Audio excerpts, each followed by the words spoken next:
Hello friends, आज हम लोग बात करेंगे क्लास 12 केमिस्ट्री का मॉडल पेपर। ठीक है, नए एनसीईआरटी पैटर्न के आधार पर जो आपका नया एनसीईआरटी पैटर्न आया है केमिस्ट्री का, उसके आधार पर देखेंगे रसायन विज्ञान का मॉडल पेपर। ठीक है, समय आपका 3 घंटे 15 मिनट का होगा और पूर्णांक आपका 70 का होगा। ठीक है, 70 नंबर का पूर्णांक होगा आपका और 3 घंटे 15 मिनट का पेपर होने वाला है। ठीक है, पूरा मॉडल पेपर देखेंगे। ठीक है, इस वीडियो पे आपको पूरा मॉडल पेपर बताएंगे। देख सकते हो पूरा मतलब नए एनसीईआरटी पैटर्न के हिसाब से किस टाइप के क्वेश्चन आएंगे, 4-4 नंबर पे कौन क्वेश्चन, 5 नंबर पे कैसे क्वेश्चन आएंगे, सब कुछ बताने वाले हैं। ठीक है, तो यार भाई प्लीज वीडियो को शुरू से लेकर आखिर तक जरूर देखना। बहुत ज्यादा इंपॉर्टेंट मॉडल पेपर है और गारंटी के साथ बताते हैं इससे क्वेश्चन आपके एग्जाम में फंसेंगे जरूर। अगर आप पूरा मॉडल पेपर तैयार कर लेते तो आपको 70 नंबर पूरे मिल जाएंगे। ठीक है, तो एकदम आसानी से आपको आज मॉडल पेपर बताएंगे। तो यार प्लीज वीडियो को शुरू से लेकर आखिर तक जरूर देखना। ठीक है, तो इस वीडियो पे हम आपको केवल ऑब्जेक्टिव क्वेश्चन का सॉल्यूशन बताएंगे। अगर आपको इस पूरे मॉडल पेपर का सॉल्यूशन चाहिए तो जितनी ज़्यादा आपको कमेंट करनी है नीचे, ठीक है, कमेंट करनी है कि इस मॉडल पेपर का सॉल्यूशन आपको उतनी ही जल्दी मिलेगा। वीडियो को लाइक भी कर लेना। ठीक है, तो देख सकते हो सबसे पहले तो जैसा आपको निर्देश जो दिए जाएंगे, समय आपका 3 घंटे 15 मिनट का होगा, पूर्णांक आपका 70 नंबर का, ये तो आपको पता है एकदम। ठीक है, फिर निर्देश दिए गए 15 मिनट परीक्षार्थियों को पढ़ने के लिए और ये निर्देश दिए गए सभी प्रश्न अनिवार्य हैं और गणनात्मक प्रश्नों में गणना के समस्त पद कीजिए। मतलब पूरे आपको क्वेश्चन के आंसर देने, सिंपल ये। ठीक है, आप देखो क्वेश्चन नंबर 1 है आपका। इस प्रश्न के प्रत्येक खंड में 4 विकल्प दिए गए हैं, सही विकल्प चुनकर उसे अपनी उत्तर पुस्तिका में लिखिए। क्वेश्चन नंबर 1 का नंबर है 1 नंबर का क्वेश्चन। शून्य कोटि अभिक्रिया के लिए दर नियतांक का मात्रक है। दर नियतांक अर्थात वेग नियतांक का मात्रक। तो देखो आपको बता दें, शून्य कोटि अभिक्रिया के लिए वेग स्थिरांक का मात्रक, प्रथम कोटि अभिक्रिया के लिए और द्वितीय कोटि के लिए, ये पक्का तैयार करना आएगा जरूर। ठीक है, इनमें से शून्य कोटि, प्रथम कोटि और द्वितीय कोटि में एक ना एक आएगा जरूर ऑब्जेक्टिव में। ठीक है, तो इसे आपको तैयार करना है। तो देखो शून्य कोटि अभिक्रिया के लिए जो वेग स्थिरांक का मात्रक होता है वो होता है mole litre inverse second inverse, ये आपको एकदम तैयार कर लेना है। ठीक है, तो शून्य कोटि अभिक्रिया के लिए जो मात्रक होता है वो होता है mole litre inverse second inverse. अगला क्वेश्चन 1 नंबर पे है ऑब्जेक्टिव, ये भी बहुत बार पूछा गया इसलिए हमने इसको यहाँ पे लिया है। ठीक है, ऐसे क्वेश्चन लिए जो कि हर साल पूछे जाते हैं, जो कि आपके एग्जाम में फंस सके। ठीक है, अगला क्वेश्चन है एथिलेमिन पर नाइट्रस अम्ल, इसका नाम होता है नाइट्रस अम्ल, HNO2 की क्रिया से बनता है। तो सिंपल यहाँ पे होता क्या है, आपको एथिलेमिन लेना होता है, ये होता है एथिलेमिन C2H5NH2। जब इसकी क्रिया नाइट्रस अम्ल HNO2 से होती, HNO2 से, तो यहाँ से आपका C2H5, ये वाला ऑक्सीजन ये वाला हाइड्रोजन मिलकर C2H5OH बनाता है, जिसका नाम होता है एथिल अल्कोहल। ठीक है, जब एथिलेमिन नाइट्रस अम्ल से क्रिया करता है तो आपका क्या बनता है, एथिल अल्कोहल बनता है। ये चौथा नंबर ऑप्शन आपका सही हो जाएगा, मोस्ट इंपॉर्टेंट क्वेश्चन है। ठीक है, मतलब आपको पूरा मॉडल पेपर का प्रारूप आपको बता रहे कैसा पेपर आएगा और कैसे क्वेश्चन आएंगे। ठीक है, इनमें ऐसे क्वेश्चन लिए जो कि पिछले वर्षों में पूछे जा चुके हैं। ठीक है, अगला क्वेश्चन देखते हैं। देखो अगला क्वेश्चन, निम्नलिखित में से कौन सा यौगिक कैनिजारो अपक्रिया नहीं देता। ये क्वेश्चन तो बहुत बार पूछा गया है। आपको 4 ऑप्शन दिए गए, एस्टल्डिहाइड, बेंजाल्डिहाइड, ट्राईमेथिल एस्टल्डिहाइड, फॉर्मेल्डिहाइड। तो इसमें ऑप्शन नंबर ए सही है आपका, एस्टल्डिहाइड। एस्टल्डिहाइड जो है ये कैनिजारो अपक्रिया नहीं देता है। ठीक है, तो ये मोस्ट इंपॉर्टेंट है, इसे आपको तैयार करना है। एस्टल्डिहाइड जो है कैनिजारो अपक्रिया नहीं देता, क्योंकि देखो जब हमने आपको कैनिजारो अपक्रिया बताई थी तो उसमें बताया था कि जिसमें अल्फा हाइड्रोजन ना हो वही आपकी कैनिजारो अपक्रिया देते हैं। लेकिन CH3CHO जो है, CH3CHO, देखो ये CHO ग्रुप लगा है तो इसके बगल वाला कार्बन अल्फा कार्बन और ये अल्फा हाइड्रोजन होता है, तो इसमें अल्फा हाइड्रोजन उपस्थित होता है, इस कारण से एस्टल्डिहाइड कैनिजारो अपक्रिया नहीं देता। लेकिन जो फॉर्मेल्डिहाइड HCHO होता है इसमें अल्फा हाइड्रोजन नहीं होता, इस पे अल्फा हाइड्रोजन नहीं होता, इसलिए देता है। ठीक है, तो मतलब जिस पे अल्फा हाइड्रोजन होगा वो कैनिजारो अपक्रिया नहीं देता। एस्टल्डिहाइड में अल्फा हाइड्रोजन है इसलिए ये कैनिजारो अपक्रिया नहीं देता। तो इसका ऑप्शन नंबर फर्स्ट है एस्टल्डिहाइड। ठीक है, अगला देखो घ नंबर क्वेश्चन, निम्नलिखित में से कौन सा विलयन का अणुसंघ गुणधर्म नहीं है। ठीक है, विलयन वाले चैप्टर का है, कौन सा विलयन का अणुसंघ गुणधर्म नहीं है। आपका पहला ऑप्शन परासरण दाब, पृष्ठ तनाव, वाष्प दाब में अवनमन, हिमांक में अवनमन। तो इसमें तो आपका यही दूसरा नंबर ऑप्शन से आप खुद जान सकते हो, पृष्ठ तनाव, क्योंकि विलयन वाले चैप्टर में हमने परासरण दाब पढ़ा, वाष्प दाब में अवनमन पढ़ा, हिमांक में अवनमन पढ़ा, लेकिन पृष्ठ तनाव तो है ही नहीं। तो यही वाला आपका है कि ये अणुसंघ गुणधर्म नहीं, क्योंकि अणुसंघ गुणधर्म वो होते हैं जो अणुओं की संख्या पर निर्भर करते हैं। ठीक है, अगला क्वेश्चन है आपका 1 नंबर का क्वेश्चन, देख सकते हो अभी 1-1 नंबर वाले क्वेश्चन चल रहे हैं आपके। ठीक है, शरीर में आरक्षित ग्लूकोज के रूप में कार्य करने वाला कार्बोहाइड्रेट है। 4 ऑप्शन दिए गए, सुक्रोज, स्टार्च, ग्लाइकोजन, फ्रक्टोज। तो इसमें जो ग्लाइकोजन है आपका जैव चैप्टर का क्वेश्चन है ये। ठीक है, ग्लाइकोजन जो है यह शरीर में आरक्षित ग्लूकोज के रूप में कार्य करने वाला कार्बोहाइड्रेट है। ठीक है, ग्लाइकोजन। अगला ऑप्शन अगला क्वेश्चन 4 नंबर, शुद्ध जल की मोलरता कितनी होती है? तो शुद्ध जल की मोलरता जो होती है वो होती है 55.56। ये पहला नंबर ऑप्शन सही हो जाएगा, ये मोस्ट इंपॉर्टेंट है, इससे तो पक्का तैयार करना, ठीक है। शुद्ध जल की मोलरता 55.56 होती है। तो ये भैया थे इसमें एक एक नंबर वाले क्वेश्चन, ठीक है, जो कि एक एक नंबर पे एग्जाम पे पूछे जाते हैं, ठीक है। तो देख सकते हो इन क्वेश्चंस को आपको तैयार करना है, क्योंकि हमने इनको पिछले वर्षों के पेपर से ढूंढ के निकाला है, जो कि मतलब हर साल पूछा जाता है, इस बार भी आने के पूरे पूरे चांसेस रहेंगे। अगला देखो दूसरे का नंबर क्वेश्चन है आपका कि मूल प्रभाज किसे कहते हैं? विलेय के मूल प्रभाज एवं वाष्पदाब में अवनमन के संबंध का व्यंजक लिखिए, ठीक है। मतलब जो मूल प्रभाज होता है वो क्या होता है? विलेय के मूल प्रभाज एवं वाष्पदाब में अवनमन के संबंध में व्यंजक बताइए, ठीक है। ये दूसरे का नंबर है।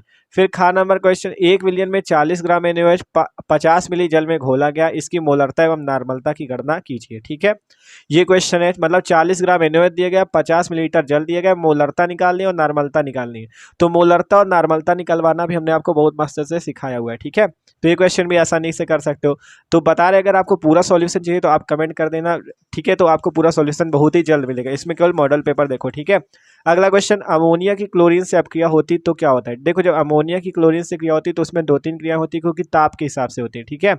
तो उसमें एक में नाइट्रोजन ट्राइक्लोराइड भी बनता है NCl3, ठीक है, ताप के हिसाब से होती है। तो ये भी आपको बता देंगे, आप एक बार कमेंट कर लेना, ठीक है।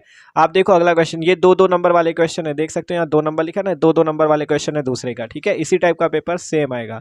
आप देखो अगला क्वेश्चन है आपका नंबर, यद्यपि विद्युत रासायनिक श्रेणी में एल्युमिनियम हाइड्रोजन से ऊपर है, किंतु यह वायु और जल में स्थायी है, क्यों? देखो आपसे कहा गया जो वैद्युत रासायनिक श्रेणी, इसमें एल्युमिनियम तत्व जो है ये हाइड्रोजन से जो है ऊपर है, लेकिन फिर भी यह वायु और जल में स्थायी है, क्यों? ये क्वेश्चन कह रहा है 2 नंबर का, ठीक है। अगला क्वेश्चन प्रश्न नंबर 3 का, ठीक है, प्रश्न नंबर 3 का 2-2 नंबर वाले ये भी हैं। कह रहा अक्रिय गैसों की विशेषताएं एवं उपयोग लिखिए। अक्रिय गैस किसे कहते हैं, इनकी विशेषताएं और उपयोग लिखिए, मोस्ट इंपॉर्टेंट क्वेश्चन है, ठीक है। आप देखो अगला है आपका जो उपसय संयोजन यौगिक, इसका IUPAC तो यार हर साल पूछा जाता है, ये आपको जरूर तैयार करना है, हर साल IUPAC आता है, जरूरी नहीं यही आए, लेकिन आपको तैयार करना है IUPAC। हमने आपको पूरा ट्रिक से सिखाया हुआ है कैसे आप उपसय संयोजन यौगिकों का IUPAC नाम लिख सकते हो, ठीक है। तो इन दोनों के IUPAC बताना है, एक एक नंबर के मिला के 2 नंबर मिलेंगे, ठीक है। अगला क्वेश्चन, DNA तथा RNA के महत्वपूर्ण संरचनात्मक एवं क्रियात्मक अंतर लिखिए, 2 नंबर का क्वेश्चन, ठीक है। आपको DNA और RNA में अंतर बताना है। अगला क्वेश्चन है नंबर, 100 ग्राम विलायक में विलेय का 1/10 मोल घुला है, विलयन की मोललता की गणना कीजिए, ठीक है। आपको मोललता निकालनी, 2 नंबर का क्वेश्चन ये वाला भी है। अगला क्वेश्चन देखो प्रश्न संख्या 4 का 4 के काम में क्या कह रहा है, आपसे कह रहा है 0.05 मोल लीटर इनवर्स NaOH विलयन के स्तंभ का विद्युत प्रतिरोध इतना ओम है, इसका व्यास इतना है, लंबाई इतनी है, इसकी प्रतिरोधकता, विशिष्ट चालकता तथा मोलर चालकता का परिकलन कीजिए, ठीक है। 3 नंबर का क्वेश्चन, लॉन्ग क्वेश्चन है, 3 नंबर पे पूछा गया, ठीक है। तो इसे भी आप आसानी से कर सकते हो। नंबर क्वेश्चन है, प्राथमिक द्वितीयक एवं तृतीयक एमिनो की पहचान की विधि रासायनिक समीकरण सहित लिखिए, ठीक है। प्राथमिक द्वितीयक तृतीयक एमिनो की पहचान की विधि लिखने की, आप उसे कैसे पहचान सकते हो, रासायनिक समीकरण सहित। फिर है ग्लूकोज की संरचना सूत्र लिखिए, इसे ग्लूकोसैकेरिक अम्ल ग्लूकोऑक्सिन कैसे प्राप्त करेंगे, समीकरण लिखिए।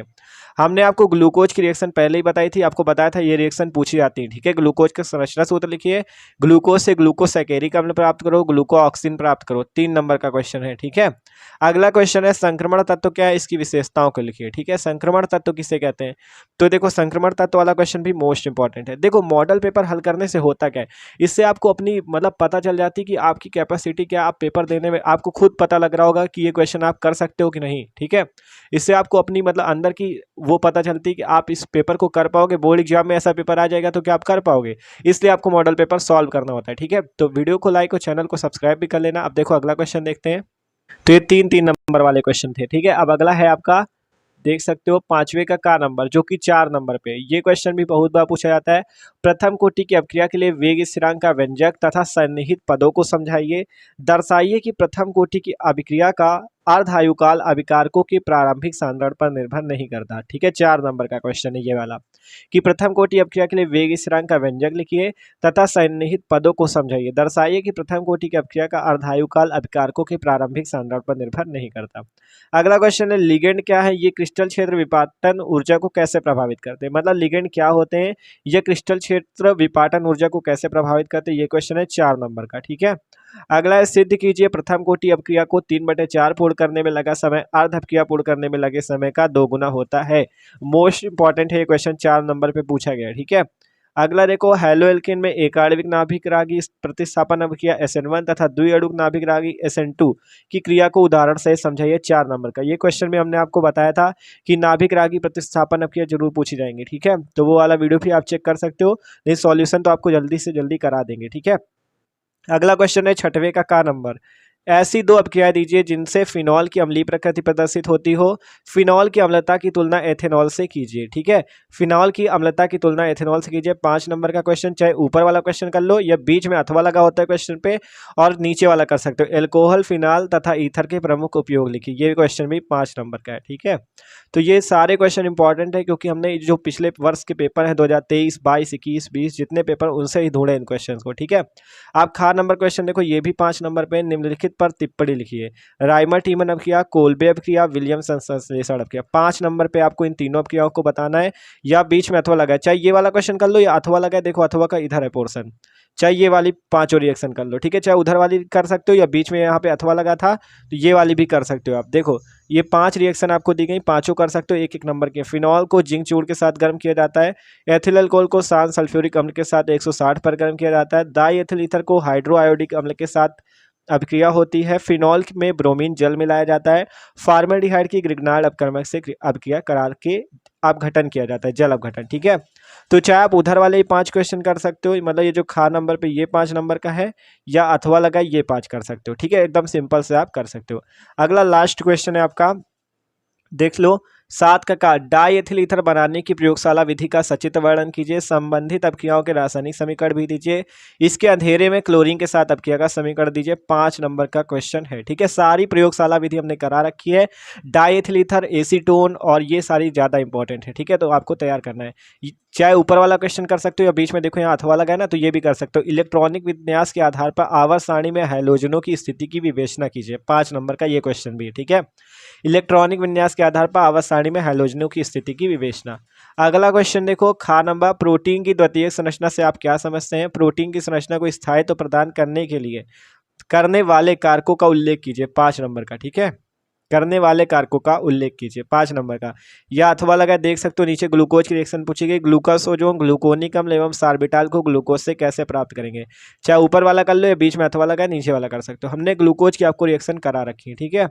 तो देख सकते हो भैया, ये पूरा मॉडल पेपर है, ठीक है। आपको ये मॉडल पेपर सॉल्व करना है खुद से, और आपको खुद पता चल जाएगा कि अपने अंदर कितनी कैपेसिटी आपको पेपर देने की, ठीक है। कैसे आप दे सकते हो, क्या बोर्ड एग्जाम 2024 में जो आप बैठोगे आपको ऐसा पेपर मिल जाएगा तो क्या आप सॉल्व कर पाओगे। इसलिए ही आपको उस, ठीक है, आप खुद इससे अपने आप सॉल्व करके देखना, आपको खुद पता चल जाएगा कि आप क्या इस पेपर, अगर बोर्ड एग्जाम 2024 में केमिस्ट्री का पेपर यही आ गया तो क्या आप इसे सॉल्व कर पाओगे, ठीक है। तो अपनी इससे आपको कैपेसिटी पता चलेगी। जितने मॉडल पेपर सॉल्व करोगे उतना ज़्यादा आपको अपना पता चलेगा अंदर का क्या क्या हम सॉल्व कर पाएंगे। तो वीडियो अच्छा लगा हो तो लाइक जरूर कर देना, चैनल को भी सब्सक्राइब कर लेना, क्योंकि अब हम लोग इसी तरह मस्त मस्त मॉडल पेपर सॉल्व करेंगे जो क्वेश्चन पिछले वर्षों में पूछे गए उसी तरह के, ठीक है। तो 3 घंटे 15 मिनट का पेपर होता है।